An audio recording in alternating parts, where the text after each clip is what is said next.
Good evening বন্ধু বান্ধৱীসকল, কি খবৰ আপোনালোকৰ? মোৰ বাৰু ভালে। আৰু আপোনালোকে নাভাবিব দেই, এই মানুহজনী আকৌ আজিনো এইটো সময়ত কিয় ভিডিঅ'টো দিলে। কিন্তু আজি হ'ল 10 তাৰিখ, আৰু এই 10 তাৰিখে শেহতীয়া খবৰ অনুসৰি আপোনালোকক নিদিলে জানো হ'ব? শেহতীয়া খবৰখিনিতো দিবই লাগিব। আৰু শেহতীয়া খবৰখিনি একদম মামাই নিজ মুখেৰে স্বীকাৰ কৰিছে যে 6 বজাৰ তোলাবই।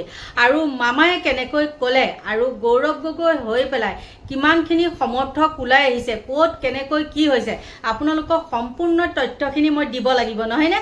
কাৰণ মই আপোনালোকক সকলো খবৰ, এনেকুৱা ধৰণৰ খবৰ আপোনালোকক মই দি থাকোঁ। আৰু তেনেহ'লে আপোনালোকে শুনি লওক মামাৰ মুখেৰে, আৰু গৌৰৱ গগৈৰো য'ত যি সমৰ্থক আছে তেওঁলোকে কেনেকৈ প্ৰস্তুতি চলাইছে সেই সন্ধিয়া 6 বজালৈ। চাওক তেনেহ'লে ভিডিঅ'টো। মই জানাত 6 বজাত SITয়ে মোক সাক্ষাৎ কৰিব, মোক প্ৰতিবেদনখন দিব। 10 ছেপ্টেম্বৰ যেনেকৈ কৈছিলোঁ, আজি 10 ছেপ্টেম্বৰ, তদন্ত আজি সামৰণিও পৰিব। মই চিনেমা কৰিবৰ কাৰণেতো খোজা নাই, গতিকে ৰিপৰ্টটো পঢ়িব লাগিব। আপোনালোকে চিনেমা এখনৰ অপেক্ষা কৰি আছে, মই তেনেকুৱা চিনেমা কৰিব খোজা নাই। ৰিপৰ্টটো দিব, চৰকাৰে সূক্ষ্মভাৱে ৰিপৰ্টটো পঢ়িব, আৰু চৰকাৰে ৰিপৰ্টটো পঢ়ি যি ব্যৱস্থা ল'ব লাগে তাকে ল'ব। যদি আপোনালোকে ভাবিছে যে প্ৰতিবেদন দিব, মই এখন সাংবাদিক মাল কৰি এখন চিনেমা কৰিম, আপোনালোকে ৰাতি টিভিত ডিবেট কৰিব, টক শ্ব' পাতিব, চৰকাৰ তেনেকৈ নচলে। চৰকাৰ গাম্ভীৰ্যতাৰে চলে, চৰকাৰ এটা প্ৰক্ৰিয়াৰ মাজেৰে চলে। আৰু এইটো যিহেতু বহুত ডাঙৰ গোচৰ এটা, আমি গোচৰটোত যাতে কোনো পৰ্যায়তে তাক আমি এটা আকাংক্ষিত লক্ষ্যলৈ লৈ যাব পাৰোঁ, সেইকাৰণে আমি তাক প্ৰক্ৰিয়াৰ মাজেৰে আমি আগবাঢ়ি যাম। ইয়াতে আমি ৰিপৰ্ট এটা দিলে, মই গুৱাহাটীত সাংবাদিকসকলক মাতি ল'লোঁ, তাতে আপোনালোকৰ আগত প্ৰমাণখিনি দিলোঁ, এটা টক শ্ব' হ'ল, গধূলি বহি গ'ল, অমুক বহি গ'ল, এই ধৰণৰ পৰিৱেশ এটাৰ কাৰণে আমি তদন্ত কৰা নাই। এইটো এটা খুব চিৰিয়াছ ইনকুৱাৰী, দেশৰ সাৰ্বভৌমত্বৰ লগত জড়িত এটা তদন্ত, আৰু দেশৰ ৰাষ্ট্ৰীয় সুৰক্ষাৰ লগত জড়িত। গতিকে ৰিপৰ্টটো দিব 6 বজাত, মই পঢ়িম। তাৰ পিছত যি ব্যৱস্থা, ৰিপৰ্টটো পঢ়াৰ পিছতহে মই গম পাম যে এই ৰিপৰ্টটোৰ ওপৰত কি ব্যৱস্থা ল'ব লাগে। মই জানাত 6 বজাত SITয়ে মোক সাক্ষাৎ কৰিব, মোক প্ৰতিবেদনখন দিব। 10 ছেপ্টেম্বৰ যেনেকৈ কৈছিলোঁ, আজি 10 ছেপ্টেম্বৰ, তদন্ত আজি সামৰণিও পৰিব। মই চিনেমা কৰিবৰ কাৰণেতো খোজা নাই, গতিকে ৰিপৰ্টটো পঢ়িব লাগিব। আপোনালোকে চিনেমা এখনৰ অপেক্ষা কৰি আছে, মই তেনেকুৱা চিনেমা কৰিব খোজা নাই। ৰিপৰ্টটো দিব, চৰকাৰে সূক্ষ্মভাৱে ৰিপৰ্টটো পঢ়িব, আৰু চৰকাৰে ৰিপৰ্টটো পঢ়ি যি ব্যৱস্থা ল'ব লাগে তাকে ল'ব। যদি আপোনালোকে ভাবিছে যে প্ৰতিবেদন দিব, মই এখন সাংবাদিক মাল কৰি এখন চিনেমা কৰিম, আপোনালোকে ৰাতি টিভিত ডিবেট কৰিব, টক শ্ব' পাতিব, চৰকাৰ তেনেকৈ নচলে। চৰকাৰ গাম্ভীৰ্যতাৰে চলে, চৰকাৰ এটা প্ৰক্ৰিয়াৰ মাজেৰে চলে। আৰু এইটো যিহেতু বহুত ডাঙৰ গোচৰ এটা, আমি গোচৰটোত যাতে কোনো পৰ্যায়তে তাক আমি এটা আকাংক্ষিত লক্ষ্যলৈ লৈ যাব পাৰোঁ, সেইকাৰণে আমি তাক প্ৰক্ৰিয়াৰ মাজেৰে আমি আগবাঢ়ি যাম। ইয়াতে আমি ৰিপৰ্ট এটা দিলে, মই গুৱাহাটীত সাংবাদিকসকলক মাতি ল'লোঁ, তাতে আপোনালোকৰ আগত প্ৰমাণখিনি দিলোঁ, এটা টক শ্ব' হ'ল, গধূলি বহি গ'ল, অমুক বহি গ'ল, এই ধৰণৰ পৰিৱেশ এটাৰ কাৰণে আমি তদন্ত কৰা নাই। এইটো এটা খুব চিৰিয়াছ ইনকুৱাৰী, দেশৰ সাৰ্বভৌমত্বৰ লগত জড়িত এটা তদন্ত, আৰু দেশৰ ৰাষ্ট্ৰীয় সুৰক্ষাৰ লগত জড়িত। আজি 10 ছেপ্টেম্বৰ, কি হ'ব? সাংসদ গৌৰৱ গগৈৰ, অসম প্ৰদেশ কংগ্ৰেছ কমিটিৰ সভাপতি গৌৰৱ গগৈৰ পাকিস্তান লিংক আজি ফাদিল কৰাৰ কথা মুখ্যমন্ত্ৰী ডক্টৰ হিমন্ত বিশ্ব শৰ্মাৰ। 10 ছেপ্টেম্বৰ তেওঁ সময়সীমা বান্ধি দিছে, আৰু 10 ছেপ্টেম্বৰৰ আগতো নহয়, পাছতো নহয়, 10 ছেপ্টেম্বৰ সেই নিৰ্দিষ্ট এটা তাৰিখ তেওঁ পূৰ্বে ঘোষণা কৰিছিল, আৰু সেই তাৰিখলৈকে সকলোৱে অপেক্ষা কৰি আছিল। আনহাতে প্ৰদেশ কংগ্ৰেছৰ সভাপতি গৌৰৱ গগৈৰ মন্তব্য আছিল যে বিগ বাজেটৰ সেই ছবিখন ফ্লপ হ'ব। কোন জয়ী হ'ব বা কোন পৰাজয়, কোন হ'ব এই খেলখনৰ, গোটেই খেলখনৰ নায়ক, আৰু কোন হ'ব খলনায়ক? কাৰণ সাংসদ গৌৰৱ গগৈৰ বিৰুদ্ধে যি বিস্ফোৰক অভিযোগ উত্থাপন কৰিছিল মুখ্যমন্ত্ৰী ডক্টৰ হিমন্ত বিশ্ব শৰ্মাই, সেই অভিযোগ ৰাষ্ট্ৰীয় নিৰাপত্তাৰ লগত জড়িত এটা বিষয় আৰু সেই সন্দৰ্ভত অভিযোগ উত্থাপন কৰিছিল। কিন্তু গৌৰৱ গগৈয়ে বাৰম্বাৰ শেহতীয়াভাৱে তেওঁ কৈ আহিছিল যে বিগ বাজেটৰ এই ছবিখন ফ্লপ হ'ব। আজি পুৱাৰ ভাগৰ পৰা দেখা পোৱা গৈছে সকলোৰে মুখে মুখে, সামাজিক মাধ্যমৰ পৰা আৰম্ভ কৰি সকলোৰে মুখে মুখে এটাই প্ৰশ্ন, কোন হ'ব, কি হ'ব আজিৰ দিনটোত, কি হ'ব আজিৰ দিনটোত। মুখ্যমন্ত্ৰী কৈছিল গৌৰৱ গগৈৰ পাকিস্তানৰ লিংক তেওঁ যদি ফাদিল কৰিব নোৱাৰে তেতিয়াহ'লে তেওঁ ৰাজনীতিৰ পৰা পদত্যাগ কৰিব। আনহাতে বহুতে ক'ব খুজিছিল যে যদিহে গৌৰৱ গগৈৰ পাকিস্তানৰ লিংক যদি ফাদিল হৈ পৰে বা তাৰ প্ৰমাণ যদি পোৱা যায় তেতিয়াহ'লে গৌৰৱ গগৈ জেললৈও যাব পাৰে। প্ৰকৃততে কি হ'ব আজি 10 ছেপ্টেম্বৰত পুৱাৰ ভাগত গৌৰৱ গগৈয়ে দিল্লীৰ পৰা গুৱাহাটীলৈ উৰা মাৰিছে আৰু বৰ্তমান বিমানবন্দৰৰ পৰা ৰাজীৱ ভৱন অভিমুখে গৌৰৱ গগৈ। আৰু এই মুহূৰ্তত দেখা পোৱা গৈছে বিমানবন্দৰৰ পৰা ৰাজীৱ ভৱনলৈকে কংগ্ৰেছ কৰ্মীৰ ব্যাপক ভিৰ দেখা পোৱা গৈছে। বৰ্তমান কিছু দৃশ্য দেখুৱাম মই আপোনালোকক, তাৰ পাছত কংগ্ৰেছৰ যিসকল নেতা কৰ্মী আছে তেওঁলোকৰ সৈতে কথা পাতিবৰ কাৰণে চেষ্টা কৰিম। এই মুহূৰ্তত মই আপোনালোকক দেখুৱাব খুজিম, এয়া গৌৰৱ গগৈ সমৰ্থনত ৰাজীৱ ভৱনত কংগ্ৰেছ কৰ্মীৰ ভিৰ। গৌৰৱ গগৈৰ সমৰ্থনত, কাৰণ আজি 10 ছেপ্টেম্বৰ আৰু এই 10 ছেপ্টেম্বৰলৈকে সকলোৱে অপেক্ষা কৰি আছিল কি হ'ব গৌৰৱ গগৈৰ মিছলীয়া কোন প্ৰমাণিত হ'ব, মুখ্যমন্ত্ৰী ডক্টৰ হিমন্ত বিশ্ব শৰ্মা নে গৌৰৱ গগৈ, কোন মিছলীয়া বুলি প্ৰমাণিত হ'ব। আৰু তাকে লৈ ইতিমধ্যে জল্পনা কল্পনা চলি আছিল আৰু বহুতৰ মনত সেই প্ৰশ্ন উত্থাপন হৈ আছিল। কিছু দৃশ্য দেখুৱাই লৈছো। গুৱাহাটী বিমানবন্দৰতো দেখা পোৱা গৈছে ব্যাপক ভিৰ আছিল কংগ্ৰেছ কৰ্মীসকলৰ। আৰু তাৰ পাছত ৰাজীৱ ভৱনৰ এই দৃশ্য, ৰাজীৱ ভৱনত লোকে লোকাৰণ্য, গৌৰৱ গগৈৰ সমৰ্থনত এইদৰে ভিৰ ৰাজীৱ ভৱনত কংগ্ৰেছ কৰ্মীসকলৰ। বহুকেইজন নেতা কৰ্মী ইয়াত উপস্থিত হৈছেহি।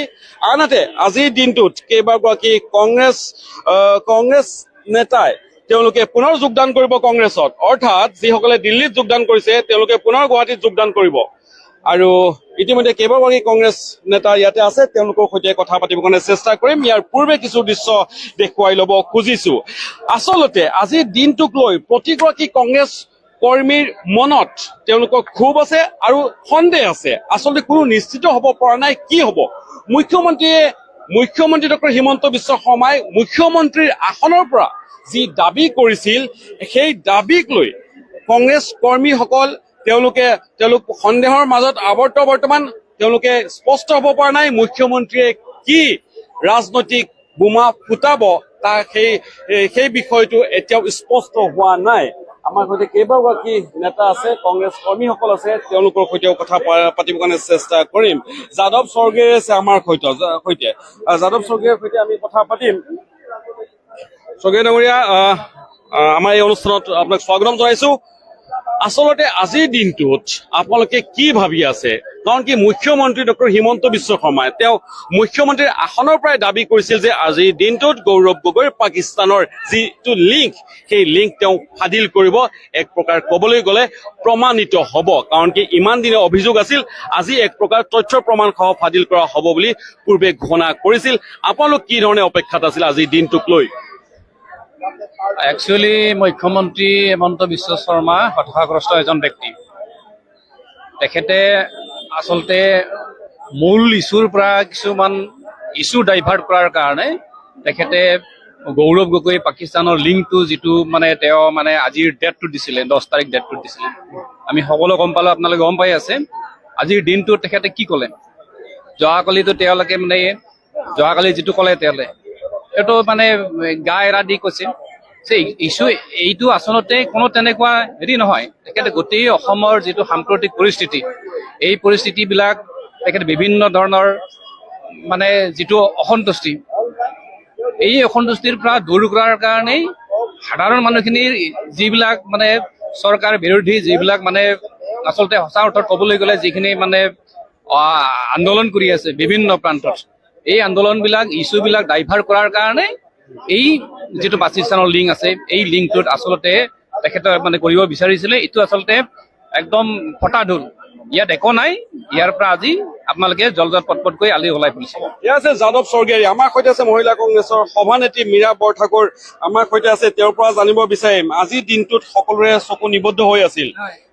গৌৰৱ গগৈৰ পাকিস্তানী লিংক ফাদিল হ'ব নে মুখ্যমন্ত্ৰীৰ ৰাজনীতি বাদ দিব, কি হবলৈ গৈ আছে? লগতে মুখ্যমন্ত্ৰীয়ে কৈছে আজিৰ দিনটোত আপোনালোকৰ বিশেষ কেইটামান কাৰ্যসূচী আছে।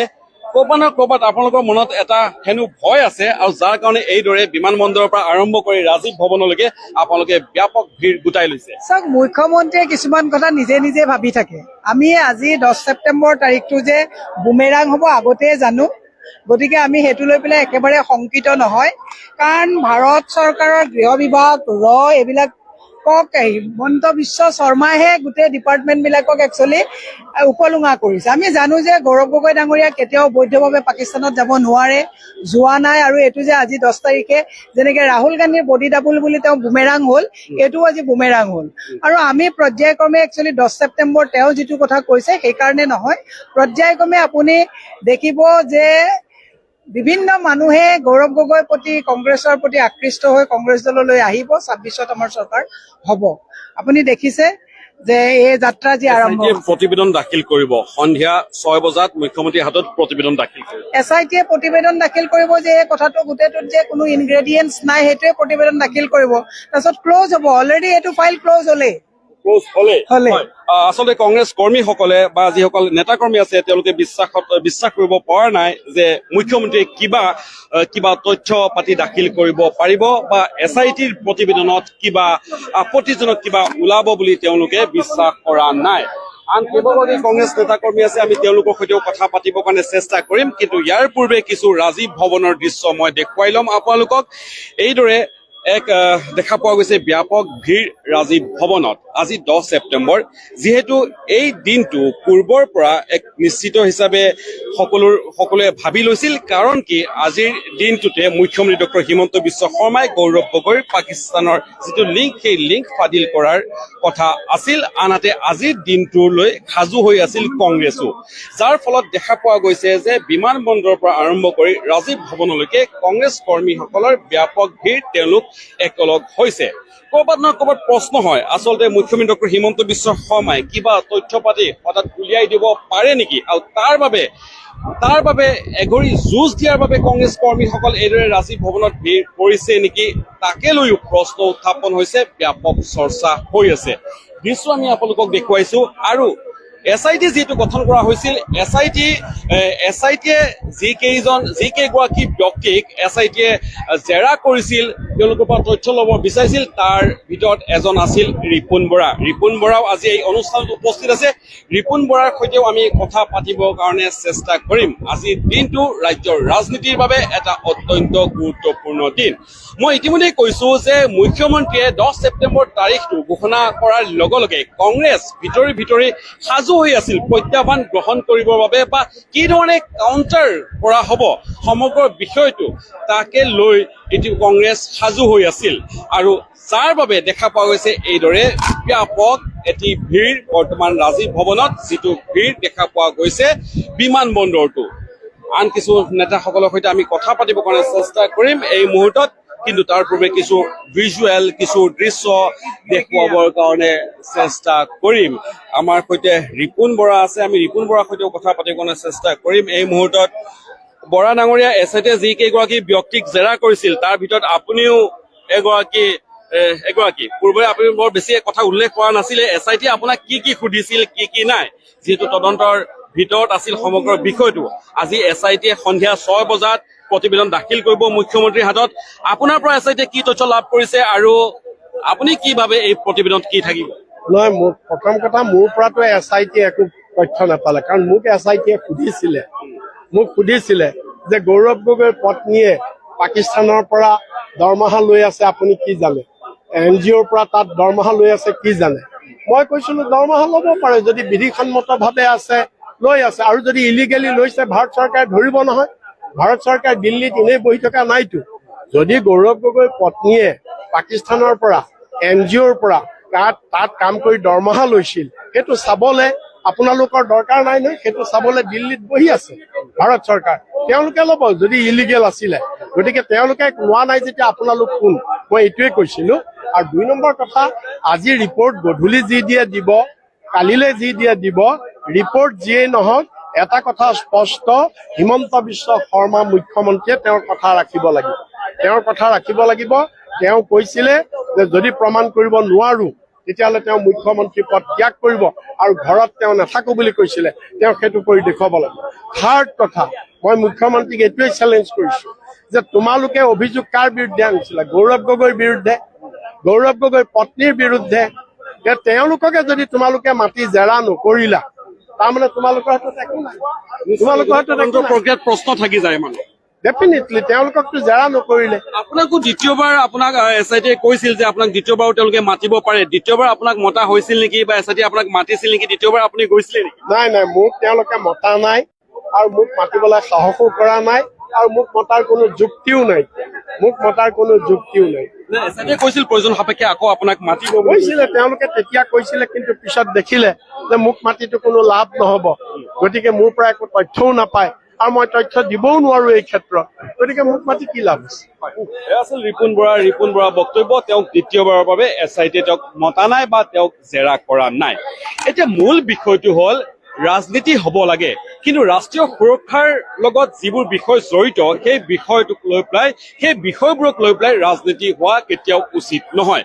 গৌৰৱ গগৈৰ বিৰুদ্ধে ৰাজ্যখনৰ মুৰব্বী মুখ্যমন্ত্ৰী ডক্টৰ হিমন্ত বিশ্ব শৰ্মাই যি অভিযোগ আনিছে, অত্যন্ত গুৰুতৰ অভিযোগ। সেই অভিযোগ শত্ৰু ৰাষ্ট্ৰ পাকিস্তানৰ লগত সম্পৰ্ক থকাৰ অভিযোগ, শত্ৰু ৰাষ্ট্ৰৰ পৰা তেওঁৰ পত্নীয়ে দৰমহা লৈ থকাৰ অভিযোগ, অত্যন্ত এক গুৰুত্বপূৰ্ণ অভিযোগ। আৰু সেই অভিযোগ ৰাজ্যৰ মুখ্যমন্ত্ৰীগৰাকী অনাৰ পাছতো এগৰাকী ব্যক্তিয়ে কেনেদৰে মুকলিকৈ ঘূৰি ফুৰিব পাৰে, যিটো সময়ত সাধাৰণ ফেচবুকত কোনো ব্যক্তিয়ে এশাৰী লেখিলেই তেওঁলোকৰ বিৰুদ্ধে ব্যৱস্থা লোৱা হয়, তেওঁলোকৰ বিৰুদ্ধে গ্ৰেপ্তাৰী পৰোৱানা জাৰি কৰা হয় বা তেওঁলোকক গ্ৰেপ্তাৰ কৰা হয়। তেনে সময়ত গৌৰৱ গগৈক আজিলৈকে মুকলিকৈ ঘূৰি ফুৰিব দিয়াৰ কাৰণ কি থাকিব পাৰে, নে কেৱল সেয়া এক ৰাজনীতি? সেয়া কিন্তু এই মুহূৰ্তৰ এক আটাইতকৈ ডাঙৰ প্ৰশ্ন। কংগ্ৰেছ কৰ্মীসকলে তেওঁলোকে মুখ্যমন্ত্ৰীলৈ প্ৰত্যাহ্বান জনাইছে যে মুখ্যমন্ত্ৰীৰ হাতত যদি কিবা তথ্য আছে তেতিয়াহ'লে মুখ্যমন্ত্ৰীয়ে সেয়া বাতিল কৰিবই লাগিব, মুখ্যমন্ত্ৰীয়ে এই কথা ঘোষণা কৰিবই লাগিব। কাৰণ মুখ্যমন্ত্ৰীয়ে কৈছিল যে তেওঁ গৌৰৱ গগৈৰ লিংক, পাকিস্তানৰ যি লিংক, সেয়া যদি তেওঁ প্ৰমাণ কৰিব নোৱাৰে তেতিয়াহ'লে তেওঁ ৰাজনীতিৰ পৰা বিদায় ল'ব, আনকি তেওঁ ঘৰলৈও নাযায় বুলি মুখ্যমন্ত্ৰীয়ে ঘোষণা কৰিছিল। আৰু মুখ্যমন্ত্ৰীয়ে যি ঘোষণা কৰিছিল সেই ঘোষণাত অটল থাকিব লাগে বুলি কংগ্ৰেছ কৰ্মীসকলে তেওঁলোকে ক'ব খোজে। পুনৰ কিছু দৃশ্য দেখুৱাম, মোৰ সৈতে কেমেৰা পাৰ্চন দিব্য আছে, দিব্য কিছু দৃশ্য দেখুৱাব। এই মুহূৰ্তত ৰাজীৱ ভৱনৰ দৃশ্য, বহু কংগ্ৰেছ নেতা কৰ্মীসকল আহি উপস্থিত হৈছে সেই ৰাজীৱ ভৱনত। প্ৰায় ৭৫ গৰাকীকৈ আজি ব্যক্তিয়ে কংগ্ৰেছত যোগদান কৰিব, তাৰে ভিতৰত 3 গৰাকীয়ে ইতিমধ্যে দিল্লীত যোগদান কৰিছে আৰু আজি তেওঁলোকক পুনৰ ৰাজীৱ ভৱনত সম্বৰ্ধনা জনোৱা হ'ব। লগতে কংগ্ৰেছৰ আন এগৰাকী প্ৰাক্তন মন্ত্ৰী আবু ছালেহ নাজমুদ্দিন, তেওঁ আকৌ এবাৰ কংগ্ৰেছত যোগদান কৰিব। আমি কথা পাতিবৰ কাৰণে চেষ্টা কৰিম, আন যি কেইগৰাকী কংগ্ৰেছ নেতা কৰ্মী আছে তেওঁলোকে কি কয় সেই বিষয়ে আমি জানিবৰ কাৰণে চেষ্টা কৰিম। কিন্তু সকলোৰে মনত এটা প্ৰশ্ন, কি হ'ব গৌৰৱ গগৈৰ? সন্ধিয়া 6 বজাত SITয়ে দাখিল কৰিব প্ৰতিবেদন মুখ্যমন্ত্ৰীৰ হাতত, আৰু সেই প্ৰতিবেদন ৰাজহুৱা কৰিব নেকি মুখ্যমন্ত্ৰীয়ে, তাকে লৈ এটা প্ৰশ্নৰ অৱতাৰণা হৈছে। মুখ্যমন্ত্ৰীয়ে নিজেই ঘোষণা কৰিছিল ফাদিল হ'ব গৌৰৱ গগৈৰ পাকিস্তানী লিংক। আমাৰ সৈতে আছে ৰাণী নৰা, আছে কংগ্ৰেছ নেত্ৰী ৰাণী নৰা আছে। বাইদেউ, আপুনি কি ক'ব খোজে, যিহেতু মুখ্যমন্ত্ৰীয়ে ক'ব খুজিছিল যে 10 ছেপ্টেম্বৰত তেওঁ সকলোক ফাদিল কৰিব, আজি 10 ছেপ্টেম্বৰত, আজি আপোনালোক সকলোকে দেখা পোৱা গৈছে ৰাজীৱ ভৱনত। ক'ৰবাত এঘৰি যুঁজিবৰ কাৰণে আপোনালোক এইদৰে ৰাজীৱ ভৱনত ঠিকে আছে? একদম সুন্দৰভাৱে যুঁজিবৰ কাৰণে আমি আহিছো। আমি যুঁজাৰুৱেই, কংগ্ৰেছ দলটো আমি যুঁজাৰু। আৰু নম্বৰ 1, যোৱাকালি মই মুখ্যমন্ত্ৰীৰ এটা ষ্টেটমেণ্ট দেখিলো, তেখেতে কৈছে যে SITয়ে যদি কিবা ৰিপৰ্ট দিয়ে তেতিয়া কেছ হ'ব, আৰু যদি নিদিয়ে আমি কেছটো ক্ল'জ কৰিম। তেখেতৰ মুখেৰে উলিয়াইছে যে কেছটো ক্ল'জ কৰিব, তাৰমানে কেছত একো নাছিল আৰু কেছটো ক্ল'জ কৰিব, আৰু কেছটো বনাই দিয়া কেছ আছিলে। গতিকে এই বিষয়ে আৰু বেছি বহলাই ক'বলগীয়াও নাই, আৰু তেওঁ নিজেই পদত্যাগ কৰিম বুলি কৈছিল, গতিকে আজি তেওঁ পদত্যাগ কৰিব লাগে। দেখা পোৱা গৈছে কংগ্ৰেছৰ আন এগৰাকী নিলম্বিত বিধায়ক আব্দুল ৰছিদ মণ্ডল, তেওঁ আহি উপস্থিত ক'ব এই মুহূৰ্তত বিশেষকৈ প্ৰদেশ কংগ্ৰেছৰ সভাপতি গৌৰৱ গগৈৰ আজি লিংক আজি স্থাপন হ'ব বুলি মুখ্যমন্ত্ৰী ঘোষণা কৰিছিল। আপোনালোকে কি ভাবে? আপোনাকো দেখা পোৱা গৈছে বহুদিনৰ মূৰত ৰাজীৱ ভৱনত। ক'ৰবাত আপোনালোকে সেই প্ৰত্যাহ্বানৰ কাৰণে আহিছে নেকি?